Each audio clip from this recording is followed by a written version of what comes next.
Think you know African folktales? Think again. What you were never taught is that these stories aren't just entertainment. They are history, politics, and survival encoded in narrative. And now, they are being reborn through podcasts. But this rebirth raises a crucial question: who gets to tell these stories? For centuries, African history wasn't written down. It was spoken. Passed down by griots in West Africa, family elders under the baobab tree, praise singers at royal courts. This wasn't just reciting lines. It was performance. Call and response. Drumming. Song. Audience participation. Each telling was unique, shaped by the moment, the storyteller, the community. But then came colonialism. European missionaries, anthropologists, and administrators arrived, pens in hand. They collected stories, translated them, often stripping away the nuance, the sexuality, the political critique. They Christianized endings, moralized characters. They treated vibrant, living traditions as primitive relics. Suddenly, African stories were filtered through a European lens. Even the very act of writing down this oral tradition changed it permanently.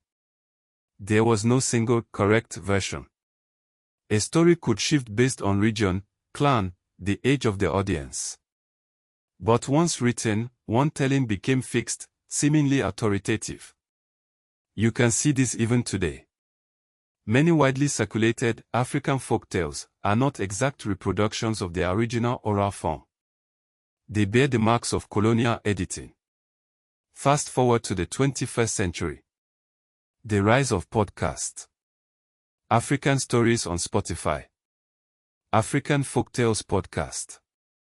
The African Narratives Podcast. Shows like History of South Africa with Desmond Latham are bringing African history, told by Africans, to a global audience. It seems like a revolution. But is it?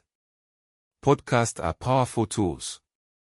They can preserve endangered languages like Kiswahili, Yoruba, and Zulu.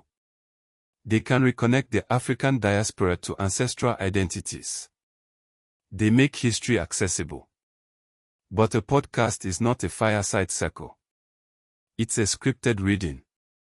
A flattened performance. This isn't necessarily bad, but it is different. Consider this: many of the oldest stories were collected under unequal power dynamics. Collected by missionaries, archived in European universities. Who has the right to retell these stories? To profit from them? To adapt them for children? If a podcaster uses a story without attribution, without consulting the community it originates from, are they repeating colonial-era extraction? The biggest controversy is that African history was long dismissed because it lacked written evidence. This conveniently ignored oral historical systems, indigenous archives, praise poetry, and royal records. The consequences of this dismissal are still felt today in museums, schools, and publishing. Many suppressed histories, particularly stories of resistance movements, women's networks, and local revolts, are only now coming to light. But are they being sanitized for global audiences? Are the sexuality, violence, spiritual symbolism, and political critique being watered down to make them more palatable? African storytelling is far older than the podcast medium, but podcasting is extending it.